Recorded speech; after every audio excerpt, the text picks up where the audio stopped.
Pemirsa, di tengah masa kampanye pemilu 2024, Presiden Jokowi bertemu dengan sejumlah asosiasi kepala desa. Meski mengklaim tidak membahas mengenai politik, namun pertemuan itu menuai sorotan di tengah keraguan soal netralitas aparat dan ASN.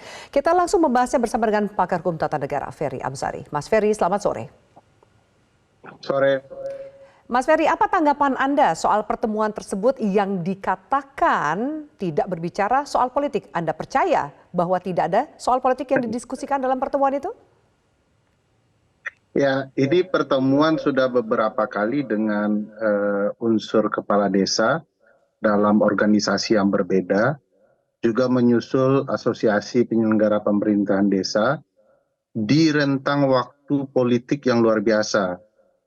Tidak lebih dari 1,5 bulan ya, kita akan menyambut hari pemilu dan sudah disampaikan membicarakan soal undang-undang pemerintahan desa atau undang-undang desa, revisinya.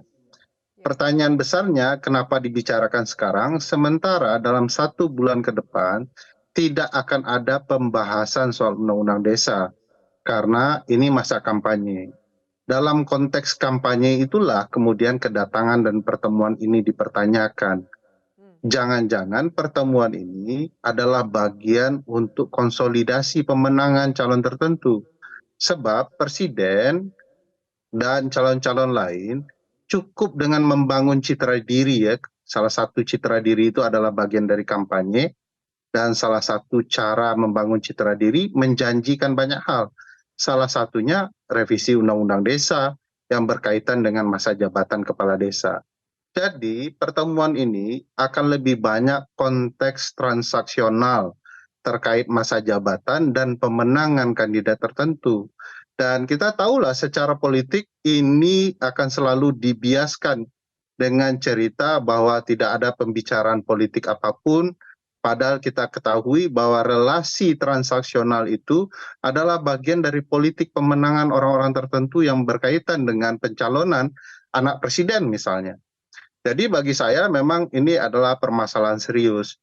Dan presiden dan jajarannya sudah melakukan antisipasi. Mendukung calon seperti ini kan sebenarnya punya konsekuensi di Undang-Undang Desa, pasal 29 dan pasal 30 Undang-Undang Desa. Mereka, kepala desa itu akan mendapatkan sanksi administrasi, bahkan pemecatan. Bukan tidak mungkin, bahkan pidana kalau dikaitkan dengan undang-undang pemilu. Nah, presiden sudah mengantisipasi itu dengan melakukan penunjukan penjabat kepala daerah yang seharusnya memberikan sanksi jika kepala desa mendukung calon-calon tertentu. Artinya presiden sudah membangun soliditas ya, agar kepala desa tidak perlu khawatir untuk mendukung sehingga mereka tidak akan diberhentikan. Dan gambaran ini terlihat dari pertemuan berkali-kali antara kepala desa dan aparat pemerintahan desa bersama dengan presiden. Dan presiden selalu bicara yang menurut kita itu akan berbeda dengan apa yang diucapkan. Presiden misalnya mengucapkan berkali-kali bahwa penyelenggara pemerintahan desa, penyelenggara pemilu untuk bertindak independen.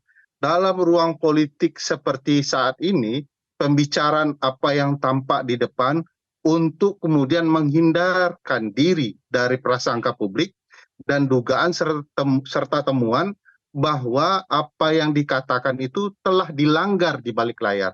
Jadi saya patut menduga bahwa presiden, kepala desa, pemerintahan desa sedang melakukan rencana untuk mendukung calon tertentu. Di titik ini menurut saya presiden tidak saja melanggar wewenang sebagai kepala pemerintahan tertinggi, tetapi juga terlibat dengan upaya-upaya inkonstitusional merusak citra pemilu dan penyelenggaraan pemilu yang harusnya jujur dan adil.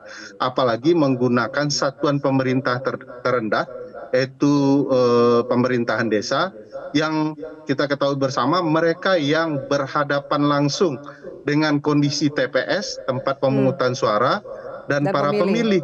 Nah, di titik inilah saya mencurigai bahwa presiden sedang melakukan upaya kecurangan pemilu berlapis dari hulu ke hilir, dari pemerintahan terendah hingga pusat. Jelajahi cara baru mendapatkan informasi. Download Metro TV Extend sekarang.